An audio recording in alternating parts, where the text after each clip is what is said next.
buenos días. Panorama semanal. Domingo, el primer panorama de noviembre, ¿no? Noviembre. Nosotros decidimos, Domingo Páez y yo, que por lo menos uno de cada 4 programas traer un invitado especial. En este caso iniciamos este proyecto, ¿no?, con un hermano mío desde chiquito. Y además de eso, en este momento, quizás la persona que está viviendo, analizando y hablando de lo que es la posverdad. El último escrito de Friedrich Nietzsche, que no lo publicó él, lo publicó su hermana, condujo a la frase más célebre que ha tenido Friedrich Nietzsche y que abrió el concepto posmoderno.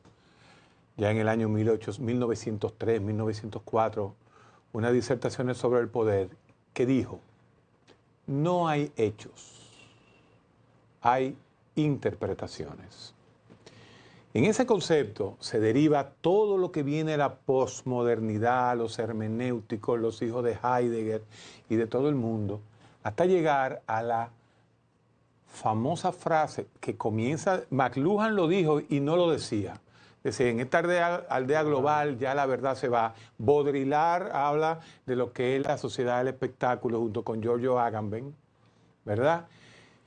Y entonces, el doctor Guido Gómez Mazara tiene una cruzada en estos últimos tiempos sobre la posverdad en las redes. Domingo Páez y yo vamos a escucharlo y después que le tiremos el gancho, porque le dijimos que lo habíamos traído para eso, ¿verdad? Después que él hable de eso, entonces ustedes entenderán que vendrán los misiles. Guido Gómez, te veo bien. ¿Estás jugando basquetbol tú? Sí, sí. Ay, yo dejé esa vaina ya.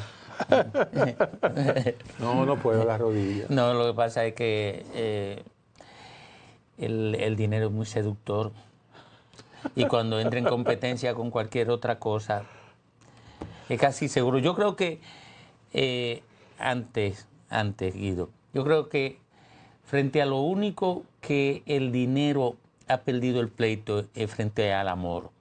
¿Al quién? Al amor, ni siquiera frente al poder, porque... ¿Pero el amor eros o el amor ágape, como diría Byung-Chul Han? No, eros. El eros. El eros. No, yo creo que frente al único que ha perdido el pleito, el dinero, es frente al amor, porque hasta frente al poder lo ha perdido. Bueno, pero no vamos a entrar ahí porque... Soy yo medio pariguayo. ¿Eh? Que al amor, que al amor. Soy yo medio pariguayo. Vamos a hacer un programa para el 14 de febrero con ese tema. No, porque yo lo digo en serio y lo podemos hacer para el 14 de febrero. Esto tiene fundamento. Lo que yo he dicho no es una pata voladora que lancé, no. Si tú quieres, dejamos ese tema para el próximo programa. Pero, sí. Vamos a hablar de eso. Pero vamos a hablar de posverdad. ¿Qué fue lo que provocó que ustedes decidieran en el Partido Revolucionario Moderno abordar el tema de la comunicación a partir del manejo que se da, sobre todo en las redes, a la comunicación en la que se monta la crítica al desempeño del PRM en el poder? Mucho gusto. Primero, gracias. Uno siempre hace como una introducción media hipócrita de la relación de amistad con los dos incumbentes que hay aquí, pero de verdad tenemos una relación primaria en ambas direcciones. Lo primero, yo lo que creo que cuando las sociedades comenzaron a ser desideologizadas, la forma comenzó a sustituir el fondo. Y por vía de consecuencia, el culto a la banalidad sustituyó todo referente persistente. Frente a eso, hay un acontecimiento que trasladó cualquier tipo de discrepancia de cualquier naturaleza a un nuevo escenario: las redes sociales. Y las redes sociales se han constituido en el trampolín por excelencia que perfila las conductas sociales. No estoy diciendo que sea buena o mala, sino que su capacidad de penetración evidentemente impacta.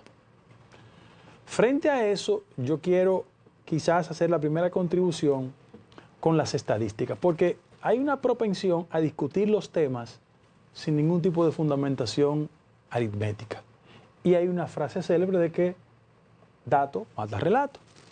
Y en esa dirección yo quiero comenzar diciendo lo siguiente. Hoy, en la República Dominicana, 62% de la información que sale en las redes es falsa. 70% la reproduce. Y 6 veces una mentira transita más rápido que una verdad.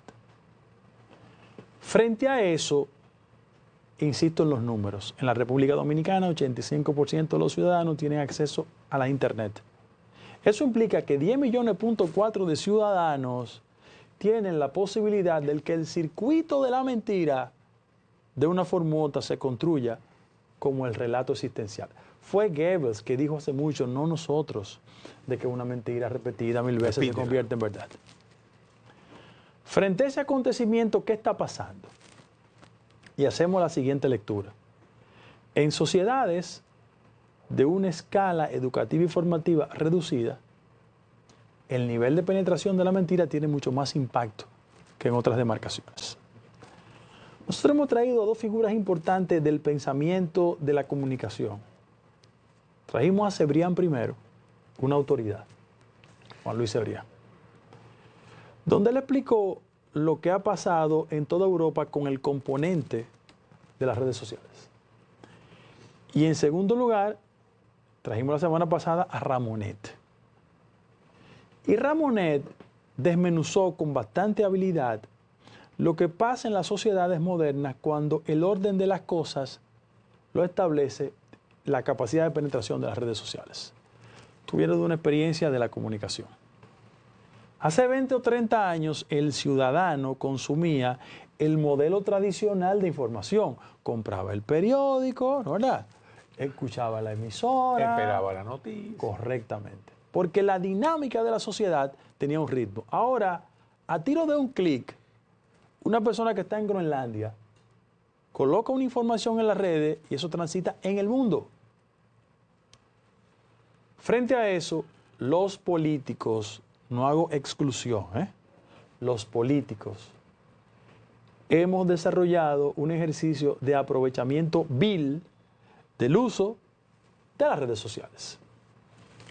Porque transformamos valores, construimos parámetros.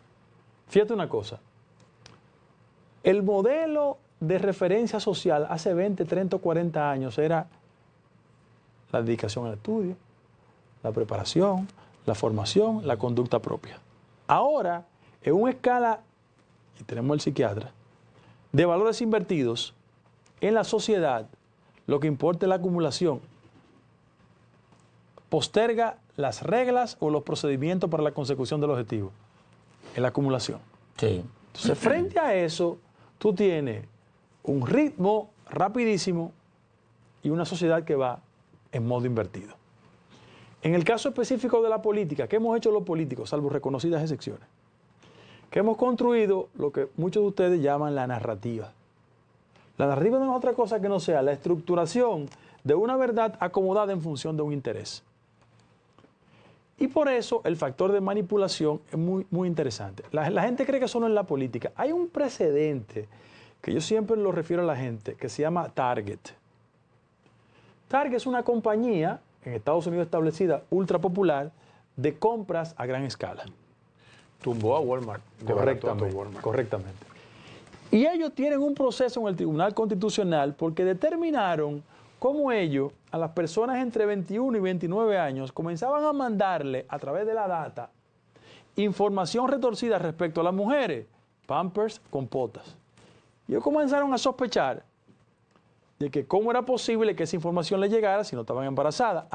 Con el algoritmo determinaron que el 80% de esas personas, cuando le llevaban la información, era acertada. ¿Qué te quiero decir? Que estamos viviendo en la época de la manipulación.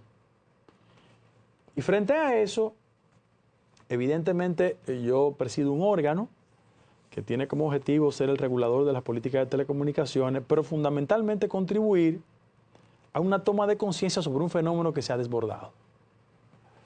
Entonces, el Banco Interamericano de Desarrollo y Crucera, que son dos entidades, hicieron un acuerdo con el Indotel, no ahora, antes.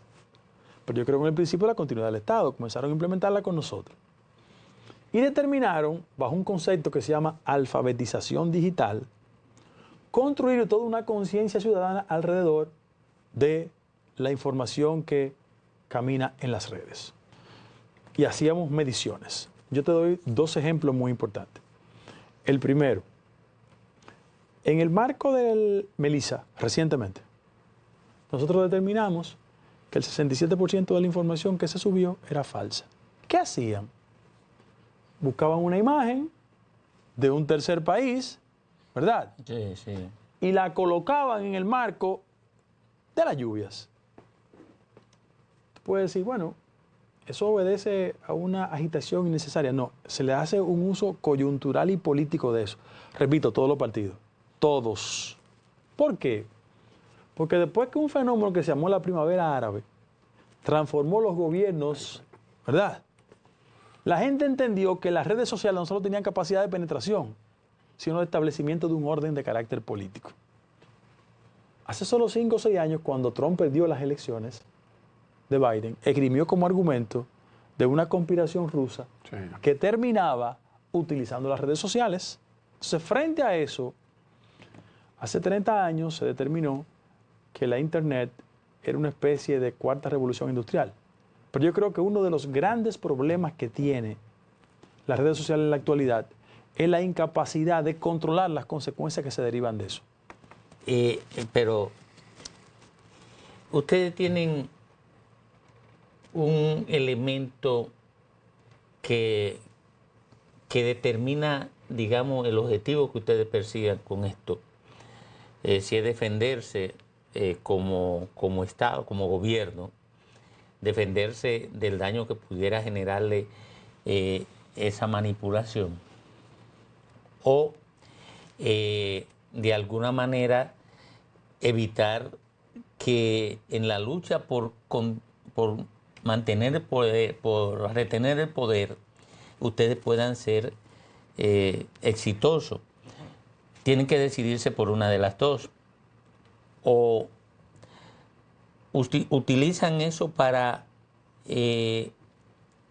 limitar o evitar el daño que le genera el mantenimiento de ustedes en el poder, o utilizan eso como un objetivo académico.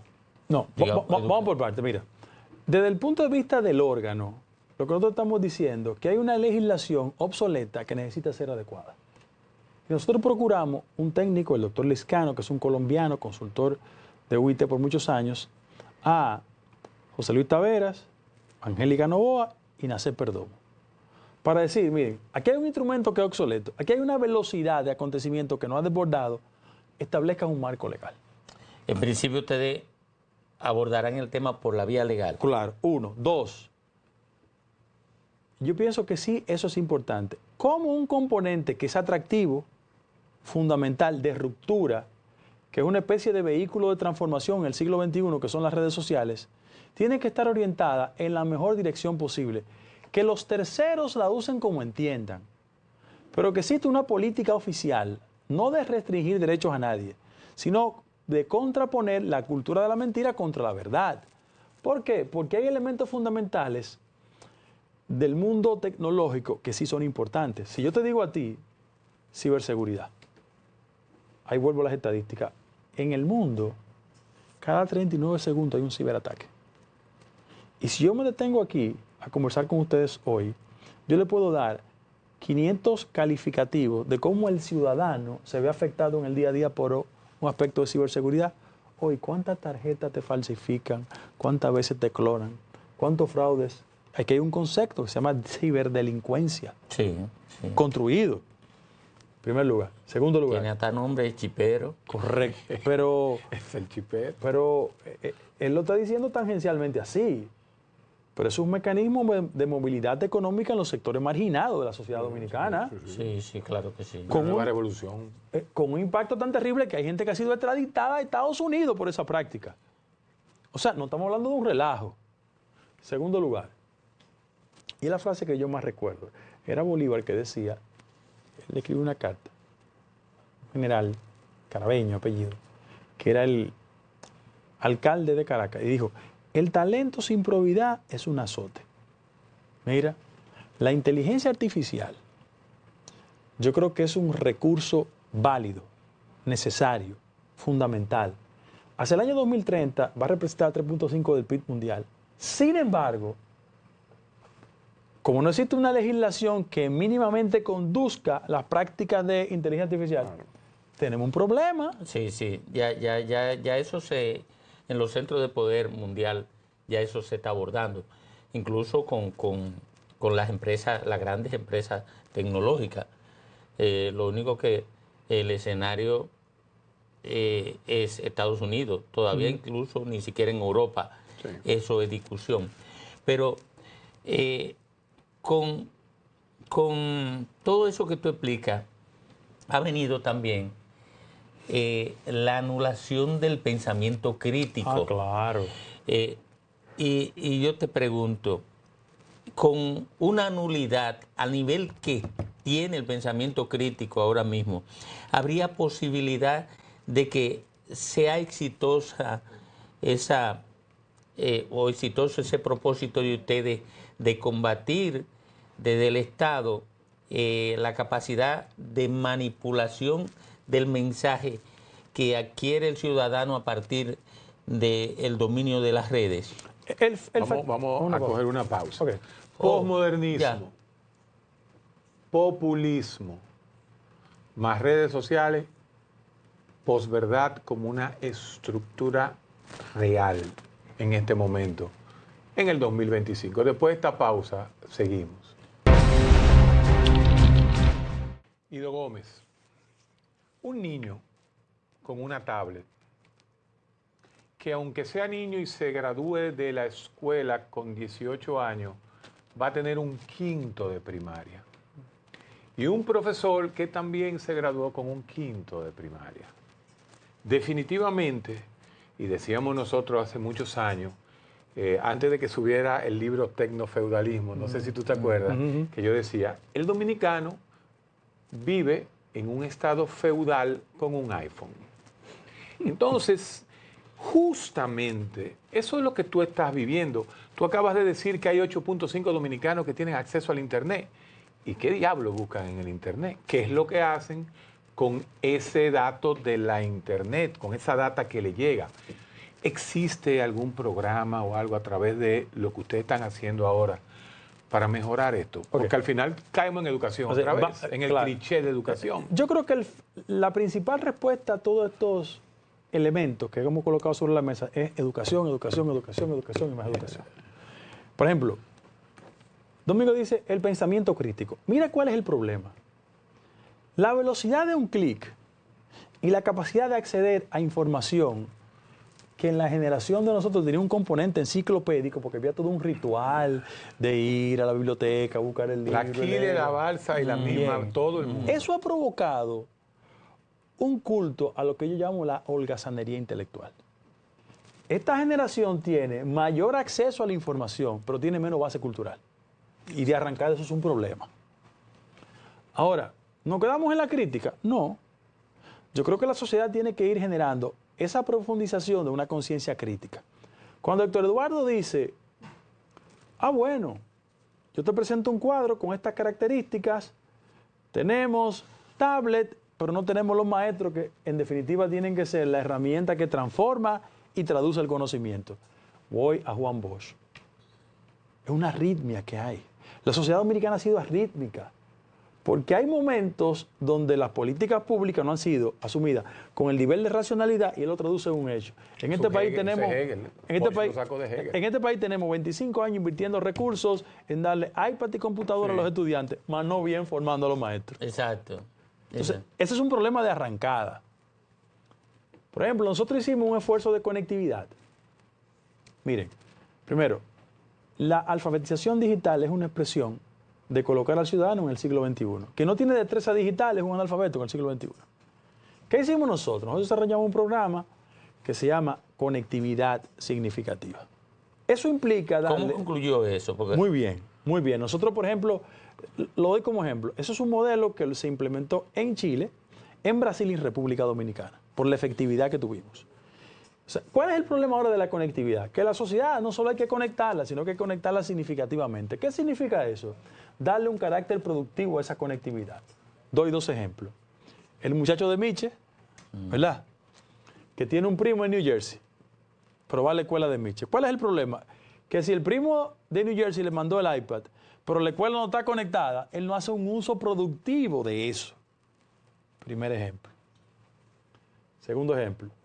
El destacamento de la policía que está en Los Patos de Barahona, si hay un delincuente que comete un hecho en Cristo Rey y se va a Los Patos de Barahona, no hay forma de conectarse sobre los antecedentes penales. Ahora un tiro de un clip porque hicimos el nivel de conectividad. ¿Qué te quiero decir con esto? Que el principal desafío que tiene la escuela dominicana o el modelo educativo dominicano es reducir esa brecha entre el nivel de analfabetismo existente y la falta de destrezas digitales para que el ciudadano dé el gran salto. ¿Cómo hacer ese ejercicio? Ese es el tema más importante. Porque tenemos la conectividad, ya el acceso del ciudadano al ciberespacio, ¿verdad? ¿Cómo procurar que eso se convierta en un aliado del proceso de formación convencional del niño dominicano? Nosotros hemos usado un ardid, y lo quiero decir aquí. Mira por qué. 45% de la población que va a las escuelas todavía asume como aspiración la formación tradicional. Quieren ser abogado, médico, sí, ingeniero, contable. Tenemos un problema. Ahora, el nivel de empleabilidad más rápido en este país está en las llamadas profesiones STEM. Claro, las STEM. Ahora, ¿cuál es el inconveniente? Que todavía el modelo formativo le dice en la casa al muchacho, sea médico, Sí. sea ingeniero. Ahora, y tenemos un mercado que está repeliendo a la gente que no tiene las destrezas que demanda la actual coyuntura. ¿Qué quiere? Eso fue un estudio interesantísimo que nosotros compartimos con el sector empresarial, que dice lo siguiente: en la República Dominicana, 39% de las empresas se pueden tornar obsoletas desde el punto de vista tecnológico. Pero el año que viene, el 26, el 22% de las operaciones van a estar automatizadas y requieren, ¿qué? Destrezas digitales. Claro. Entonces, frente a eso, ¿qué estamos empujando a la gente? Diciéndole, miren, ustedes quieren tener un empleo, la formación STEM. Parámetros. Una empresa privada grande en la República Dominicana tiene como salario mínimo 25,000 pesos. Una persona con formación STEM ingresa al mercado con 65,000. Y por vía de consecuencia lo estamos empujando. ¿Qué prefieren los muchachos entre 18 y 24 años? Prefieren Big Data, Internet de las Cosas, ciberseguridad, inteligencia artificial.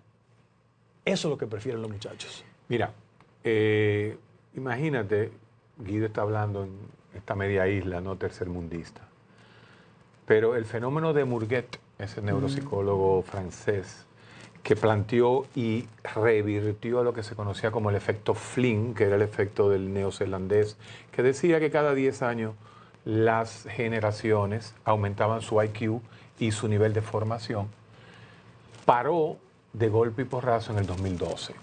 Inclusive ya hay estudios neuropsicológicos donde hablan de que las estructuras y la glía, que son las células de sostén de la neurona, las que sostienen a la neurona, está disminuyendo en la generación post-alfa, como decía tu amigo Bifo Berardi. Entonces, frente a esta estructura anómica de bajo nivel intelectual de nuestro país, donde tenemos un crecimiento tecnológico, un aceleracionismo, de una forma tal que nunca podremos, como se dice, catch up, nunca podremos entrar a este juego. Existen alternativas que atenúen un poco ese retraso que tenemos, porque es cierto que PISA dice, inclusive que hay que dársela, lo dijimos aquí una vez, al pobre Fuscar.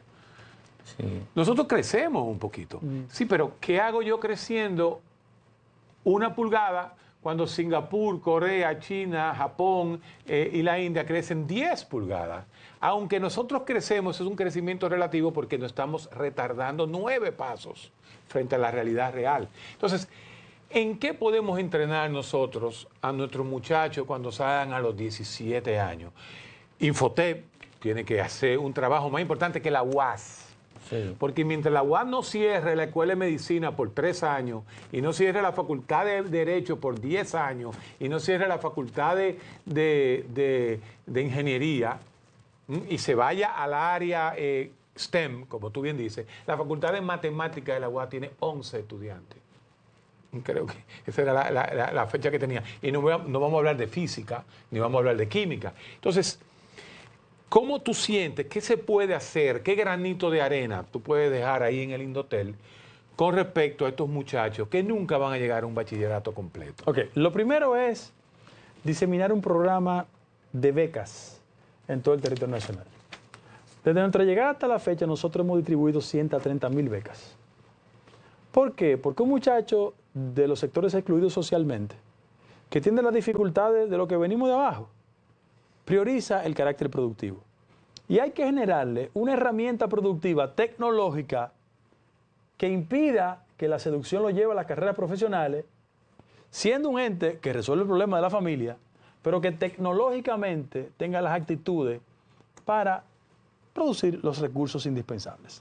Ahora, Héctor plantea un tema que trasciende la lógica de la coyuntura en la que yo me desempeño.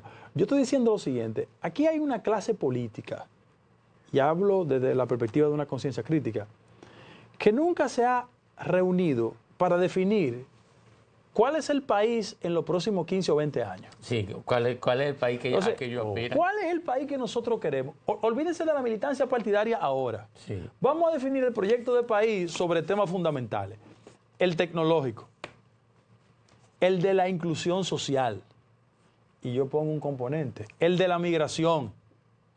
Y si nosotros somos capaces como sociedad de reunir 5 o 6 puntos fundamentales, tendremos país. Lo otro es un espacio con mucha gente. ¿Por qué? Porque, ¿qué tú le puedes pedir al muchachito con destreza tecnológica que va al ITLA y vive en Boca Chica y aplica para un banco? Pero el muchacho se desarrolla en ciberseguridad y le dice una entidad financiera estadounidense, ven, vámonos. ¿Tú crees que vuelve? No vuelve nunca. Entonces, miren cuál es el problema estructural que estamos desarrollando nosotros en la República Dominicana. Cada vez que me preguntan eso, yo digo, bueno, el país que existe es este. Ahora, el que nosotros queremos es construirlo sobre las bases fundamentales. Yo te voy a dar un ejemplo. Yo estuve en Barcelona, en el Foro Mundial de Telecomunicaciones, y me senté con el ministro de Telecomunicaciones de Taiwán. Taiwán. Me dijo, mira, nosotros tenemos un ministerio de futuro. Ministerio del futuro. ¿Qué es eso? Sí. Me dijo, no, espérate. Sí. Me trajo al chino. Vengan acá, explíquenle. No, Noruega también lo tiene. Ellos se sientan y dicen, mira, este es un ministerio que está pensando para los próximos 20 años, para definir políticas públicas y que se encaucen de la mejor manera posible. Yo te voy a poner un ejemplo. Yo oigo que nosotros los dominicanos y dominicanas aquí estamos discutiendo sobre el sistema de eficientizar los semáforos y un sinnúmero de cosas.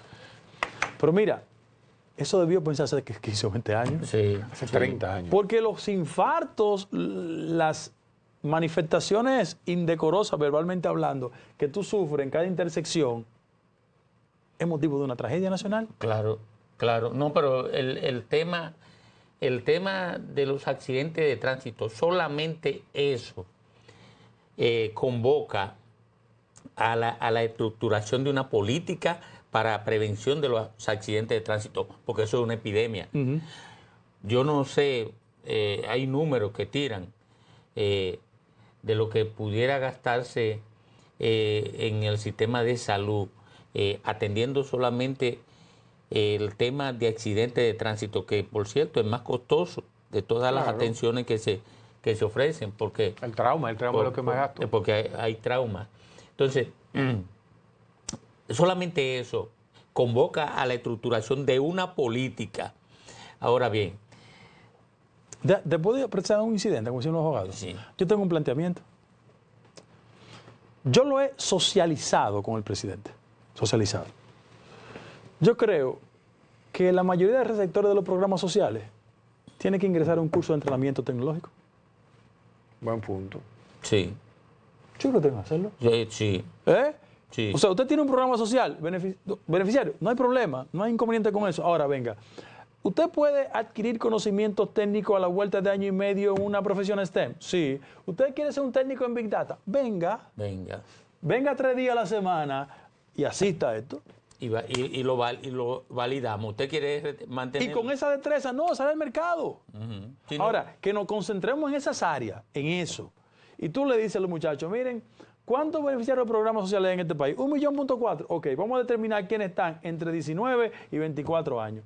¿Usted tiene tendencia hacia la matemática? Venga. Big Data, Internet de las cosas. Y tú sustituye a la vuelta de año y medio. Guido, Sí. filosofía. Ahora las grandes universidades están volviendo a la filosofía. JP Morgan Sí. está concentrándose en filósofos.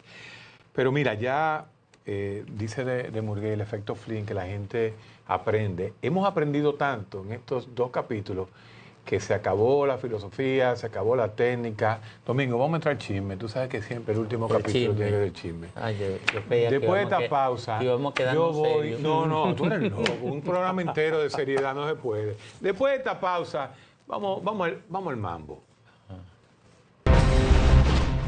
Bien, como decía que venía el chisme, yo no puedo dejar ir a Guido. Nosotros en este programa, automáticamente, en el último año, la persona que más le hemos pasado la mano es justamente a Guido. Y hemos planteado que Guido posiblemente dentro del PRM es la figura intelectual y de peso más importante. Claro, eso tiene que ver porque se graduó en el Santa Teresita. ¿verdad? Nosotros allá. Y que era jugador de basquetbol conmigo. Pero la realidad real, Guido, y vamos al tema de las candidaturas, porque yo te veo que tú eres como el que apaga el fuego, como el que aterrizas a todos estos muchachos que a través de una nómina quieren creerse que son candidatos. ¿Qué va a pasar en el 2028? Ok, mira, lo primero es que nosotros tenemos que culturalmente hacer conciencia de que tropezar 2 veces con la misma piedra es bueno en la canción de Julio Iglesias, Nada más. pero en política es una torpeza. Sí. Y yo creo que en el país hay una fatal tradición de que fuerzas fundamentales se fragmentan por los egos, las agendas personales. En el PRM tenemos clara conciencia de que solo unidos preservamos el poder. ¿Cuándo la cogieron esa conciencia? Eso es nuevo. No, yo creo que los errores de la generación anterior nos Sí. hizo desarrollar esa conciencia. Esta es una generación que no tuvo en esos Pero errores. contrario a lo que mucha gente piensa, nosotros nos juntamos y hablamos, de verdad, inclusive relajamos entre nosotros mismos. Ahora, ¿qué yo he dicho? Que como el país hacia el 28 no va a tener los líderes hegemónicos tradicionales, salvo una reconocida excepción, que es un dirigente fundamental, que se va a presentar por un partido, yo Tú creo eres muy que... amigo de él. Sí, somos amigos. Yo soy amigo de la gente. Aquí tú y yo le tenemos cariño. No, pero es que Domingo, No, yo le tengo Domingo, cariño. tú le no. tienes cariño, pero los que están al lado de él creen que tú no le tienes cariño. No, pero déjame darte un dato con eso. Es un incidente, pero déjame darte un dato. Aquí hay que superar la etapa en que las diferencias en términos de militancia partidaria conduzcan a la enemistad personal. Eso le hizo mucho daño a la forma de hacer la política. Eso ¿Cuánto no es le falta a justo. Omar para llegar a ser Leonel? En formación y eso le falta mucho. Yo te dije que Pero volvemos al tema del partido. Nosotros en el partido tenemos que desarrollar una conciencia clara. El desempeño efectivo de la administración va a provocar las condiciones de que el candidato o la candidata que surja se suba en el desempeño, le dé un barniz de carácter personal a sus aspiraciones y a partir de ahí construye una mayoría. Porque el 28 va a definir 2 visiones de la sociedad. El pasado o el futuro. Yo así lo veo. Ahora bien, Explícate eso Bien, un poquito. ¿El pasado en qué tú te refieres? Que salimos de ya de todos los líderes de más de 60 Sí, años. lo que pasa es que en la sociedad dominicana hay una tendencia de que cuando desde el presente no se garantiza un tránsito efectivo hacia el futuro, la gente puede volver a mirar el pasado. Sí. ¿Verdad? Pasó con Balaguer, casi pasa con Hipólito y pasó con Leonel. Esa es la verdad. Frente a ese acontecimiento, ¿qué debemos exhibir nosotros? Aspectos que son aspiraciones de la sociedad. Mira, nosotros no ganamos sin reconocer algo, porque la pasión en el triunfo nos pone loco. El PRM es un partido que es una mayoría electoral en el marco de una minoría ciudadana. 46% de la población no votó. Y nosotros tenemos que salir a entusiasmar a esos segmentos de la sociedad que entienden, uno, que la estabilidad macroeconómica hay que avanzarla, que el control de la inflación es una aspiración fundamental, que la reducción de la pobreza es innegociable y que hay reformas estructurales en la sociedad dominicana que hay que seguir empujando. La gente entiende eso, porque yo creo que la gente no entiende lo de las reformas estructurales, porque elige a un candidato que no le presenta ningún discurso que guarde relación con las reformas que hace 15 años, 20 años están postergándose aquí. Bueno, el problema es que hay segmentos en la sociedad que su fascinación por el pasado lo que hacen es obstruirla. Porque cuando tú no puedes hablar del futuro, tú te reiteras en el pasado. Hay una figura mítica que se llama la mujer de Lot, que prefería tanto el pasado que se colocaba los ojos en la espalda. O sea, aquí hay gente que como no le puede hablar al futuro, le fascina quedarse en el pasado. Ese es un desafío que tenemos pendiente. Ahora, la sociedad del siglo XXI tiene código y parámetros que desde el pasado no se pueden interpretar. Por ejemplo, la transparencia, la rendición de cuentas, la institucionalidad, el combate a la corrupción. Esos son temas que son fundamentales. Ya aquí no hay punto de retorno. Aquí no hay posibilidad ya de tú colocar frente al Ministerio Público a un activista político. Porque la última referencia que nosotros tenemos ya en Alain, entonces ese no es el camino. Hay que transitar en otra dirección. Primer ejemplo. Segundo ejemplo. A mí me llama la atención la reacción que tienen algunos segmentos cuando en el marco de un derecho que tiene el Consejo Nacional de la Magistratura desmonta el esquema de políticos en el sector justicia. Permítame tomarme esta licencia. En los últimos 20 años, Hernández Peguero era fiscal del distrito y salió para el Tribunal Superior Electoral. Roberto Rosario era viceministro de Trabajo y salió para la Junta Central Electoral. Milton Rey Guevara era senador de Samaná y salió para la presidencia del Tribunal Constitucional. Una sociedad no puede ser eso en el siglo XXI. Aconteció lamentablemente eso porque dos políticos se juntaron, hicieron un pacto y se distribuyeron la justicia. Pero el presidente de la Suprema Corte de Justicia sale de un comité de base del PLD actual. Sí, el actual, para la presidencia de la Suprema. Fíjate que nosotros no estamos cuestionando su integridad. Lo que estamos diciendo es que el modelo de sociedad ya no resiste ese tipo de cosas. Como no resiste, escúchame, a mí no me gusta personalizar, como no resiste un candidato que no tenga dominio temático básico. ¿Qué fue Gonzalo? Gonzalo fue la expresión del dinero y del poder queriendo imponer a un candidato que no llenaba las expectativas fundamentales. Yo creo que fue Freddy Veragoico que hizo una caricatura de los políticos, Morrobel. Entonces, aquí hay un proceso de morrobelización de la práctica política, porque mucha gente cree que porque tiene 3 pesos en los bolsillos puede ser presidente. No. Sí, pero es como 16 Pero senadores Morrobel en tu partido. Y eso no se le pega a ustedes. 16, más de 16.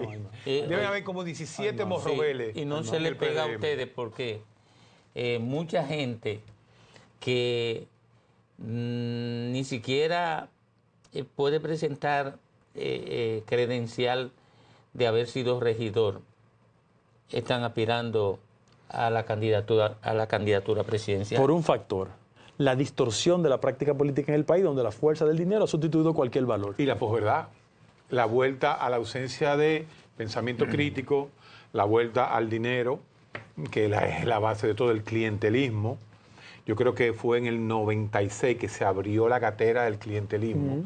Yo creo que la última vez que uno iba a un meeting pago por uno mismo fue en nuestra triste y traumatizada historia del 1996. Sí, sí, 94 y 96. Lloramos mucho en el Con 94 y 96. La última vez que yo verdaderamente hice política. Pero, Héctor Eduardo, Domingo, olvídense que usted está hablando conmigo. Sienten a los políticos fundamentales de este país que quieren aspirar a la presidencia de todos los partidos y díganle estabilidad macroeconómica, calidad en el gasto, inversión extranjera, inequidad social, relaciones con Haití. Son los temas, pero no lo dominan la mayoría. Entonces tenemos un problema. Entonces, la calidad del modelo democrático dominicano tiene una deficiencia de arrancada. Yo no estoy diciendo que hay que intelectualizar la política, no estoy diciendo eso. Bueno, pero no estoy diciendo malo eso. Que haya ese nivel. Lo que estoy diciendo es que hay requerimientos que son elementales para el desempeño. Si yo tengo un problema de naturaleza conductual, yo tengo que ir a un psiquiatra. Si yo quiero construir una política de comunicación, tengo que ir a un periodista. Si yo voy de un ingeniero, digo, mira, constrúyeme esta casa. Se presume que las tres áreas tienen conocimiento y dominio. Entonces, la presidencia de la República, constitucionalmente todo el mundo puede aspirar. Ahora, todo el mundo no tiene condiciones para eso. Ese es el problema que tenemos en el país. Hay una culpa colectiva, la clase política tiene una culpa, pero los medios de comunicación tienen otra también. Claro que sí, pero los medios de comunicación, para mí, tienen la principal responsabilidad frente a la deriva que tenga la sociedad. ¿Por qué? Porque el medio de comunicación está construyendo pensamiento cotidianamente. No, ningún otro estamento de la sociedad construye pensamiento de manera cotidiana. Entonces, los empresarios que están detrás de eso, de los medios de comunicación, de alguna manera son responsables de esa deriva. Voy a emitir una consideración que es políticamente incorrecta, pero la debo decir. Evidentemente los políticos tenemos el mayor nivel de responsabilidad. Pero aquí, salvo reconocidas excepciones, el periodismo es un mecanismo que te aproxima más a la acumulación indecorosa que al servicio responsable. Bueno, todo periodista en República Dominicana le pone precio a su autocensura. ¿Tú crees? No. Manda al diablo. Todo no. Acá. Hemos hablado de eso. Sí, no pero, todo, hay 2 o 3 excepciones tú. No, todo no. Digo, por eso digo, no, todo no. Ricardo. Ustedes. Hay 3.000 periodistas. Sí, pero tampoco hay 300 o 400. Pero tampoco es ilegal que Guido nos ponga un anuncio de Indotel aquí. No, eso no tiene nada que ver. Pero no te pongas eso. Oye. De lambón. Oye, a ustedes le pueden dar 500 anuncios, ni el diablo le cambia su forma de pensar. Eso no es así. No, y que eso no es así. Lo que van a hacer es quitárselo a uno cuando quieren quitárselo. Claro. Eso es una tontería. Pero mira. Pero, escúchame, usted hablaba de pensamiento crítico. En este país no se olfatea un Orlando Martínez en su tiempo o un Gregorio García Castro en su tiempo. No lo hay. Y creo que tampoco hay condiciones para que lo hayan, porque tú señalabas algo al abrir el conversatorio. Es que la vocación por la acumulación de recursos ha ahogado a la sociedad dominicana, y la élite que estaba llamada a pensar para conducirla está gastando toda su energía buscando cómo acumular unos recursitos. Domingo, nosotros, un grupo, y que se lo vamos a llevar a tu hermano, a mi hermano, ¿no? El tío León. Entre ellos, de cada partido.